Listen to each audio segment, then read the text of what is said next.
Money Talks. Money Talks. Money Talks. Money Talks. Do you want to take control of your finances and stay ahead? Join a host of investment management and finance professionals every Monday at 4:30 p.m. right here for Money Talks with CFA Society Nigeria. Money Talks with CFA Society Nigeria. Let's talk about money. Money Talks. Money Talks. Money Talks. Money Talks. Money Talks with CFA Society Nigeria. Let's talk about money. Hello everyone and welcome to Money Talks. Money Talks is brought to you by CFA Society Nigeria and it's a financial literacy program. Smart. Uzechi is my name, but if you call me Captain Smart, you will be financially correct. Today on the program, Osa Osunde, CFA, is my guest. Osa is an experienced finance professional with expertise in treasury management, financial analysis, and accounting. She has a strong track record of optimizing liquidity, enhancing cash flow forecasting, strengthening financial controls, and managing financial risk. With years of experience managing large-scale financial operations and driving business efficiency, Osa brings practical insights on money management, financial planning, and building a strong financial foundation. Lessons that are especially valuable for young people starting their financial journey. So Lagos, let's welcome my very beautiful guest in the studio this evening, Osa Osunde. And don't forget to add CFA, very important. Osa, good evening to you and welcome to Money Talks today. Good evening, lovely to be here. Same here. There's no need to ask you. You're doing good already, so I don't need to ask you. I can see it. Welcome to the program. Thank you. So this evening, Osa and I will be discussing, she'll be bringing light to it. Money doesn't come with instructions. I've already seen people say, what is that? You get to find out. Money does not come with instructions. Osa is the one who is going to actually explain this topic to us. You can be a part of it. You can call us on the telephone 0707 218 6998. That's 0707 218 6998. You can also send us messages on WhatsApp 0817 313 6193. You can send voice notes or you send WhatsApp chat, but keep them short and straight to the point. We would really love to hear from you. You can also go to the CFA Society website, www.cfasocietyng.org, or you can go across social media on X, LinkedIn, you can go to YouTube, you can go to Facebook, everywhere, and find CFA Society NG. Ask more questions, interact with them there, and that will be welcome. But back here in the studio, Osa Osunde is with us, and money doesn't work with instructions is the topic for today. So Osa, very curiously, let me start by asking you, the topic today, money doesn't come with instructions. What's the meaning of that? Thank you, Captain Smart. We spend over 40 hours a week working for it. We stress over it. We plan for it. We celebrate when we even get money. But let's be honest, when that cash arrives, it doesn't come with a guide. Unlike a machine or a phone or an equipment that comes with a user manual, money doesn't come with any built-in guidance on how much to spend versus save, how much to invest or when to hold cash, how to prepare for unexpected events, or even how to balance today's needs with future goals. Two people can receive the same amount of money and end up in completely different financial situations. The difference is often not the amount they have, but the decisions they make. Money doesn't automatically create wealth, security, or success. Value comes from discipline, strategy, and judgment that's applied to it. Meaning that financial wisdom is learned, not inherited with money. Money is a tool. It doesn't tell you how to use it. It's your habits, your knowledge, practice gained, and discipline that become that instruction manual. Okay, now I know. The scales are off. Actually, nowadays. So, with money, it does different things to different people. As you've said now, two people can receive the same amount of money, but their outcomes will be completely, totally different. So now, there's some persons, when they see money, they really want to save that money. They don't want to be spent, anyhow. Spend thrift, they want to go to the shop. They want to spend genuinely, but they just can't. Why do people find it difficult to actually save money? You see, you hear people say, I don't want to go out with my ATM card. Once I have my card, if I see something, I just start to buy. I don't want to hold cash, I'll spend it. Why is that? Well, most people already know that they should save. That's the truth. The real challenge now is the gap between knowing and doing. Some of the common reasons why people find it difficult to save may be, one, social and family expectations. In Nigeria, for instance, we already know that higher earners carry significant responsibilities toward extended family, even to community. And then this can create a tension between supporting them today and building your own personal financial security for tomorrow. Another reason could be fear that saving will never be enough. Some people believe if I can't save a large amount, then there's no point saving at all. When in reality, wealth is usually built through consistency rather than large occasional deposits. Emotional spending, like you said. People spend to reduce stress, celebrate success, even gain social approval. So all the Owambers and everything, you want to keep up with the Joneses. These purchases deliver an immediate emotional reward, whereas saving requires delayed gratification. Another point would be irregular income and financial pressure. For many households, saving can be genuinely difficult because income is stretched by necessity. In environments like Nigeria, where living costs rise faster than income, even disciplined individuals may struggle to save consistently. Saving is often treated as what is left over. Many people say, I earn a salary, then I take out my expenses, and what's left, I save. The problem is that expenses tend to expand until little remains. Financially successful savers usually reverse that and say, income, I take out savings, and what's left is my expenses. They pay themselves first. Savings is not primarily an income problem. It's often behavioral and a priority management challenge. So in my opinion, the most effective strategy is to make savings automatic, purposeful, non-negotiable, just like you're paying a bill.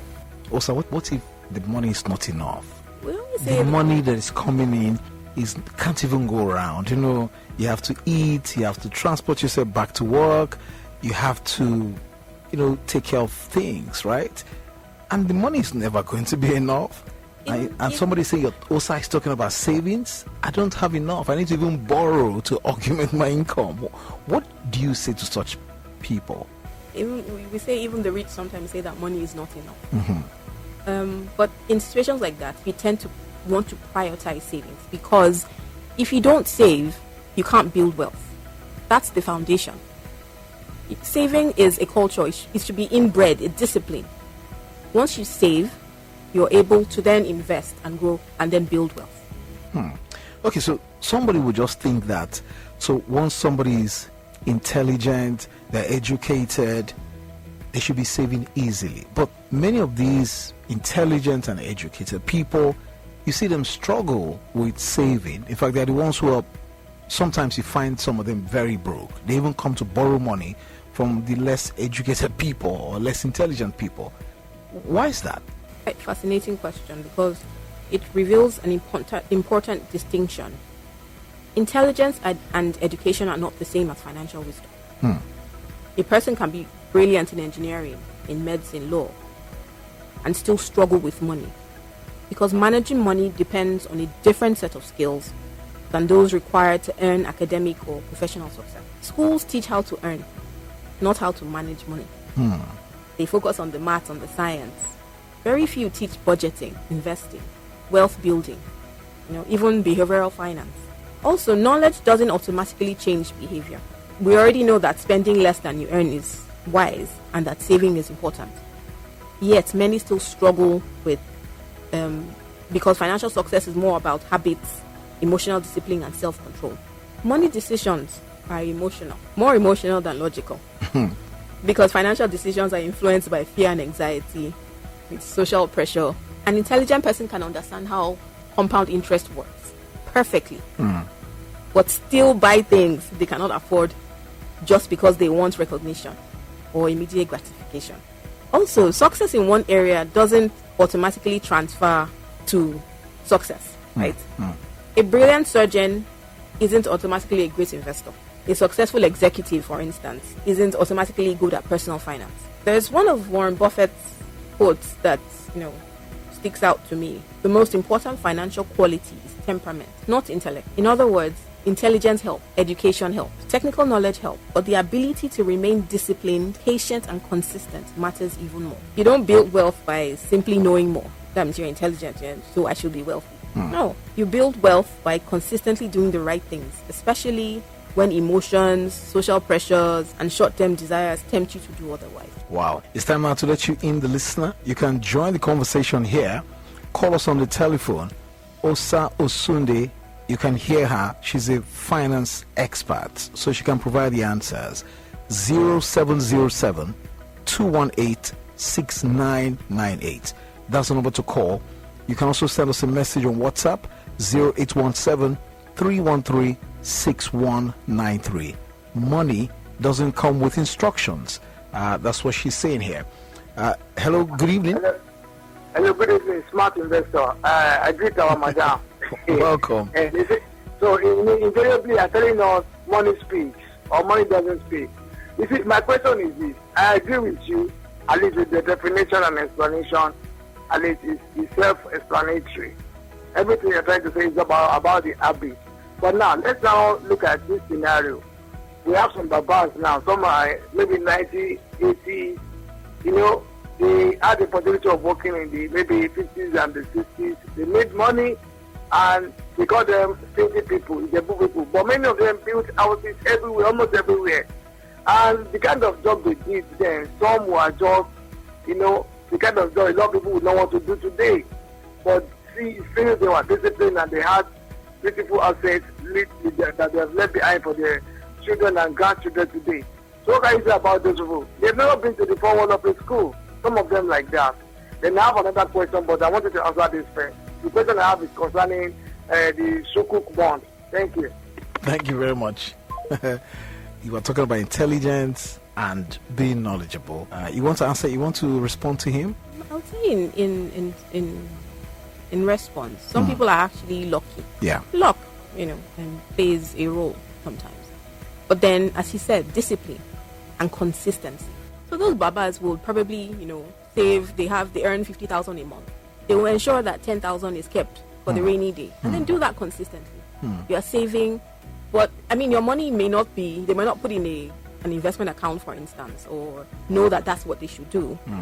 But then they are saving, and then they are also putting that money aside, and then they are also able to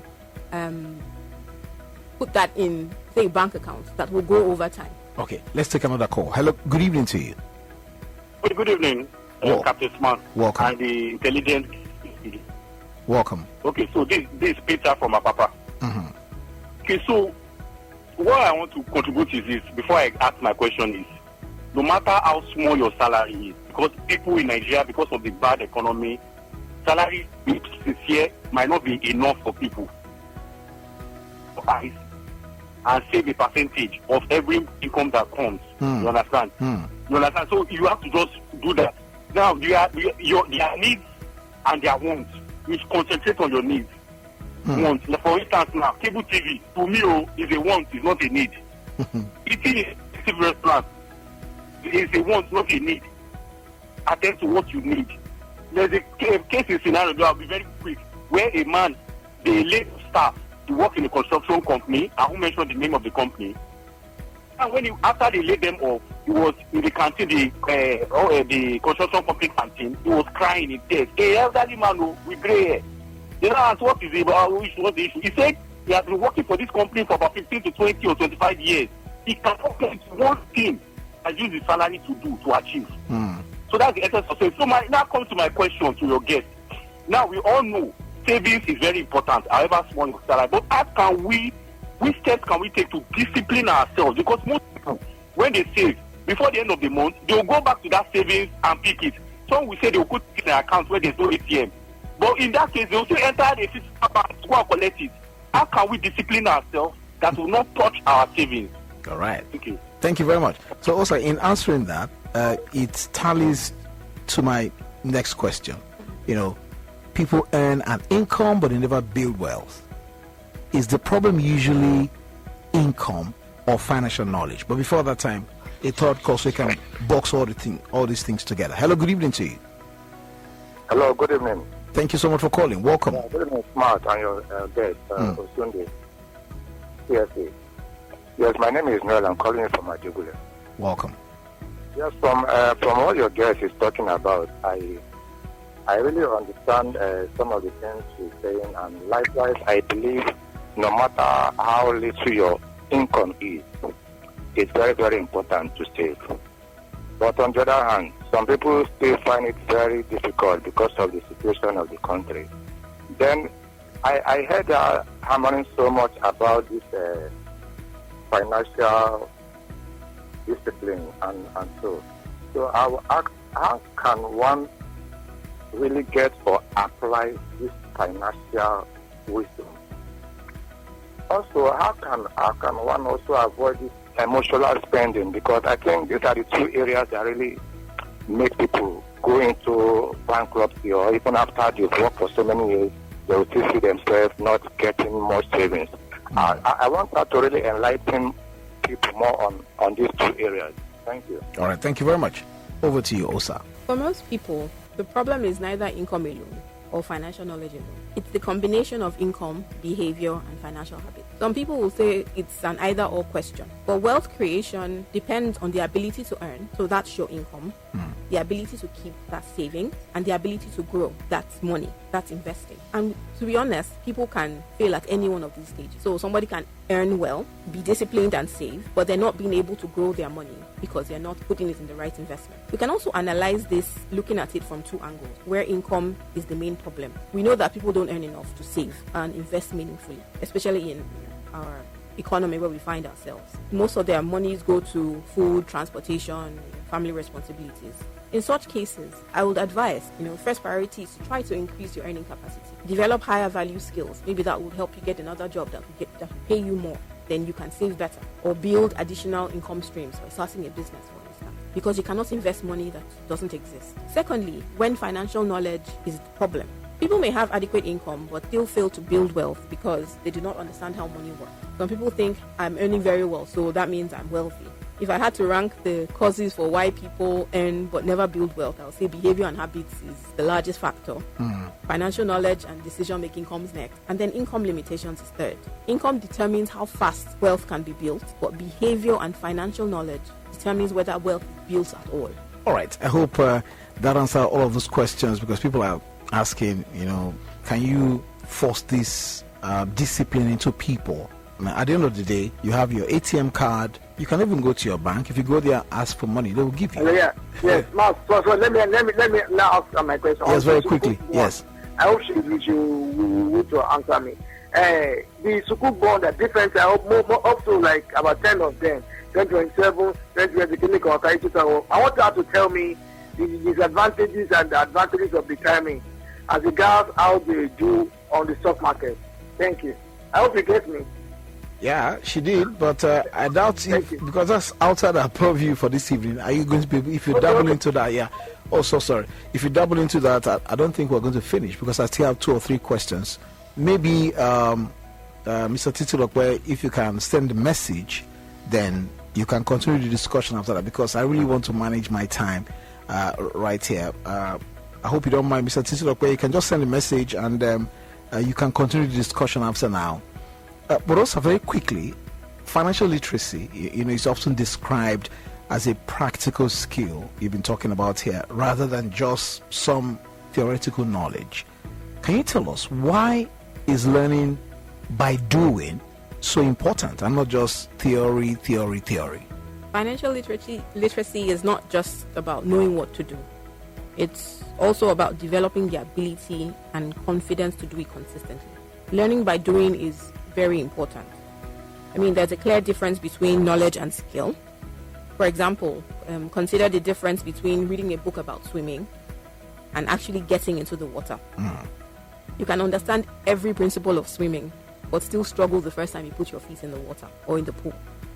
Money works the same way. You can read about budgeting, investing, saving, risk diversification, but until you create a budget, until you track your expenses, until you create an investment account, for instance, make those investment decisions or experience gains and losses in your portfolio, the knowledge remains largely theoretical. Many people delay taking action because they fear making mistakes. While mistakes can be uncomfortable, they often provide practical wisdom that lasts a lifetime. Practical experience teaches lessons that books alone cannot. So we must learn by doing. All right. Talking about building wealth for a lifetime, people talk these days about generational wealth. They tell you, I want to keep money for my children. I want to keep money for my children's children and all of that. So this is what they call generational wealth. Can you tell us what exactly that is, from a professional point of view, and why should ordinary families actually care about that? I mean, some people can tell you, I never see food trouble. They talk about they want to give for my next generation, really. Oh, thank you. Generational wealth is often misunderstood as something only the rich can create. In reality, generational wealth is any asset, any resource, knowledge, or opportunity that one generation passes to the next, making life easier and improving financial prospects for their children and grandchildren. Why does it matter? It's not just about leaving millions behind. It creates long-term financial security for future generations. It allows wealth to compound across generations. It preserves family businesses and legacies. And for me, even most important, it breaks the cycle of starting over. Instead of saying, I struggled, so my children must struggle too. With generational wealth, families should say, I struggled, so that my children can start one step ahead. In summary, that's generational wealth. And you say it is not the wealthy that should do that. You should have wealth before you can keep it or transfer it. So is it not for the wealthy then? How can poor people keep generational wealth or transfer it? He's struggling to pay fees now. He's struggling to pay rent, let alone build a house. So how can poor people or average people who are struggling now, how can they build wealth that can become generational? They can pass on to coming generations. Yes, we're earning an income. You start from there. Start by saving a certain portion of your income every month. And then you put it in assets that will compound over time. And then because you are conscious and you are disciplined and there's consistency, that wealth will grow. Knowing that there's someone else that you want to leave something behind for that will take up. And also, people should also be conscious about, educating their children. Such that, you don't build the wealth now and then your children just squander it. Yes. So that's also passing on that, financial education also helps. All right, going back to the question of, I think the second or the third caller, you need to speak to that actually. He said, how do you build this discipline? That some persons can even say, okay, no problem, since my problem is this, my ATM card, open this account for me. I don't want an ATM card. I don't want to have access to an online platform. If I want the money, I'll come to the bank. Maybe he opens the account here on the island, he's living on the mainland, and he says, before I could think how to come from the mainland to the island, I'll be discouraged. But you see him, he just hops on a bus and he shows up at the bank, and no bank can say, you came here last week, why are you here again? We're not going to give you money. So it's beyond not having an ATM card and maybe your bank being in a far-flung location. How can people actually build that discipline to say, this is my savings and nothing is going to ever make me to break it? It's what it is. It's discipline. You have to tell yourself for a fact that I am saving this amount for future use or, to respond to emergencies. So it's like sending a child to school and say, the school says, wear your uniform every day. If you don't wear the uniform, you get punished. But it's discipline. You have to wear the uniform. And over time, you would build that habit and it stays. They say it takes 21 days to form a habit. So you just have to keep at it. and ensure that you don't go back. There are other forms, there are other ways that you can, take the money away from your bank account and maybe put it in mutual funds. There are other investment opportunities, that will sort of deter you from having access to it. But it's still that discipline. You can still have access to those, like mutual funds. You can get your money when you want at any time. But then you need to tell yourself that there's a goal, and I'm working towards that goal. So no matter what happens, unless it is a life or death situation, you would have access to those funds. Oh, wow. Is there an age limit for this? Like, you have to be a certain age to start to save and invest? Because you talked about two things, savings and investment, and all the same things. Is it barred by age? Oh no, it's not. I have a 15-year-old, and I'm already instilling that in him. I give him pocket money every week, and how much of that pocket money do you want to have at the end of the month? You can start there, and then once you have a certain sizable amount, there are mutual funds that you can start with 5,000 naira. You put that in and see how your money grows, and over time you're consistent. You don't have to wait till you save a large sum before you put it in there, but you're consistent. A certain amount of your income every month goes there. There's no age limit. What an education this has been. Osa Osunde, CFA, experienced finance professional, and she has expertise in treasury management, financial analysis, and accounting. And this evening we've been talking money doesn't come with instructions, and I can tell you she has done justice to it. Osa, thank you very much for your time on the radio this evening. It's been quite enlightening, and we like it. Thank you so much. Thank you so much for having me. And we hope that you find time to come by anytime soon. Thank you so much. Thank you too. That's our package for this evening on Money Talks. So hoping that you enjoyed it. So you join us again next Monday for a fresh package of the program, where you can check out the CFA Society website for those of you asking questions outside our subject of discussion this evening. You can always get in touch with OSA and other professionals by visiting the CFA Society website, www.cfasocietyng.org, or follow them across our social media handles at CFA Society NG. Till next week, when we'll bring you another edition of the program, don't forget to keep making finance a force for good. Captain Smart is my name. Thank you for joining us on this episode of Money Talks, hosted by the CFA Society Nigeria. Stay connected with us on Instagram, Facebook, LinkedIn, X,